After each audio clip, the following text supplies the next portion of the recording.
Hey guys, so most of you know me from social media as GRAYANN Fitness, and with that has come with years of competing. Over the past 12 months, and more so the last 6 months, I'd say that I've been on more of a health journey, and especially as a female, this has become quite important to me. And so this is my podcast. This is her space.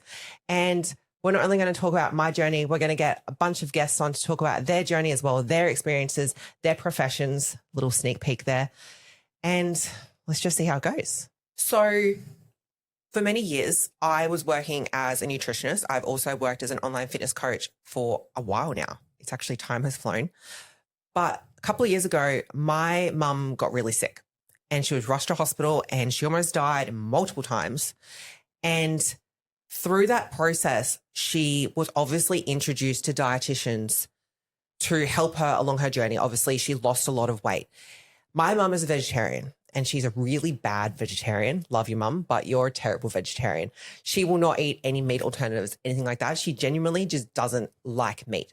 So when it came to these dietitians trying to help her, they either, number one, prescribed her meat, which obviously she isn't going to eat. Or two, they prescribed her alternatives like tofu or corn and stuff like that. Things, again, she isn't going to eat. And they truly didn't have the information behind them to help her. I think she got through 3 dietitians and the 4th basically read everything that the other 3 had been through. And she's like, I'm sorry, like, I don't know how to help you. It was in that moment that already working as a nutritionist, I knew what I needed to do to help my mum, but she wasn't going to listen to me. I'm her daughter. It's not going to happen. And I wanted to make a difference. And I knew that if I upskilled, it wouldn't take long. It would take like 18 months, 2 years to go from a nutritionist to a dietitian. And if I upskilled, I could be that person that someone like my mum would talk to and I would be able to help. I would be coming through not just with a uni degree or a clinical understanding. I would be coming through with a life understanding. I have worked with people from all different spaces of life, and I would be able to bring that together to help people in ways that isn't just textbook. So obviously my journey has been competing.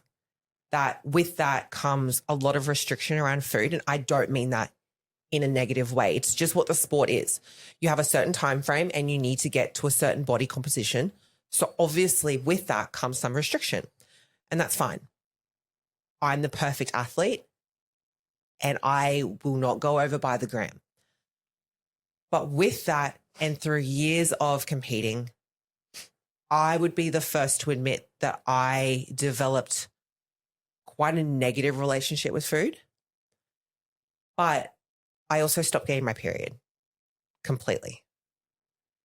And that is not healthy. I know it's not healthy. But unfortunately, I was so engrossed within the space and so engrossed in the sport that I had gotten to a point where I was like, I don't care what I need to do to reach my goal. I then in 2022 got really injured, which basically meant I was immobilized, couldn't walk, all of that. But I still didn't take a step back from my competing goal. The goal was always still there. So I tracked every gram. I did anything that I could within my control. But I knew within myself, this mentality was becoming obsessive. And that's one of the reasons I wasn't getting my period. So I then graduated last year as a dietitian, and the past 6 to 12 months, I've really lent into that health space. I don't know if it's because I'm older now. I'm 30 now. And women's health is become a lot more spoken about. It's become a lot more prevalent. There is not a week that goes by that I don't have someone inquire with me that doesn't have either PCOS, endo, or PCOS and endo symptoms, or they have a thyroid condition, or they're told that their bloods are perfect when they have all of these issues. And I've not only seen clients go through this, but I've seen really close friends. I've seen them go to the doctor, crippling pain, heavy periods, symptoms of like severe acne that they've never had before, and literally just dismissed, told it's normal, told go on the pill, told, oh, we'll put the Mirena in, it'll fix you. And that's not the way it should be. Coming from a more clinical background of Western medicine as a dietitian, I am supposed to believe the textbook. I'm supposed to believe the book. I'm supposed to believe what the doctors say. I do. But I also believe in alternative medicine as well. I have a high respect for naturopaths, and I think what they do is incredible. I think that the space itself, the health space, and if you know me, I'm a big person with visuals. The space reminds me of like SpongeBob SquarePants.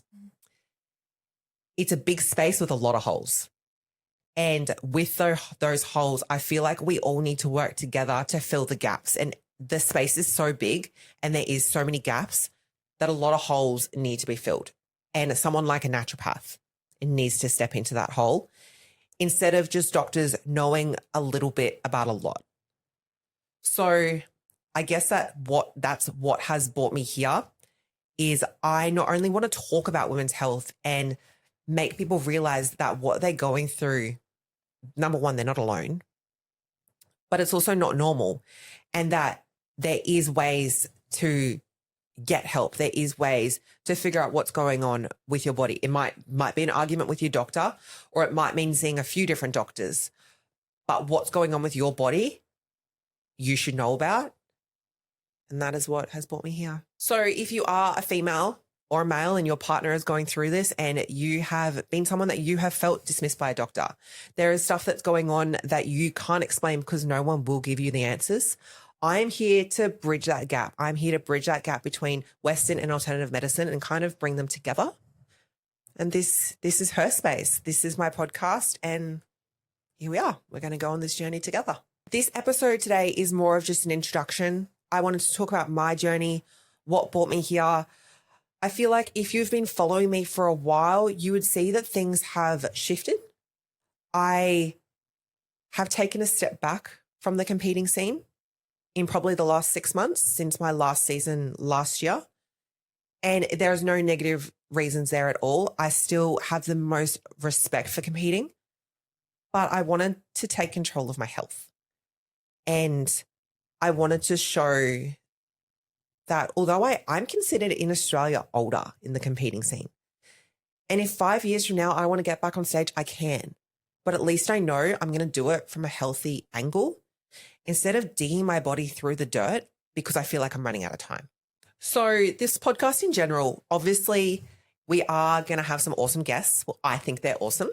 I've got some competitors, some recent competitors who are getting on stage very soon, pros, amateurs who have gone through something quite similar. I also have some medical professionals, which is really exciting. I have some Western and alternative medicine people who will be talking with us, which is great because it is going to give us a mixed review, all different kinds of opinions and stuff like that. And I do have a couple of friends who I want them to talk about their journey and their experience because I know that they aren't alone. I know that there are so many girls out there who go through these similar experiences, similar journeys, and they feel like it's just them. And I want you to know that it's not, that you're not alone, that there is someone to reach out to, even if you just have questions. That's what we're here for. And that's what her space is going to be. I want it to be a community where girls feel comfortable to bring up the topic. Periods aren't scary. The word period is not a yucky word. And I want girls to realize that. This is her space.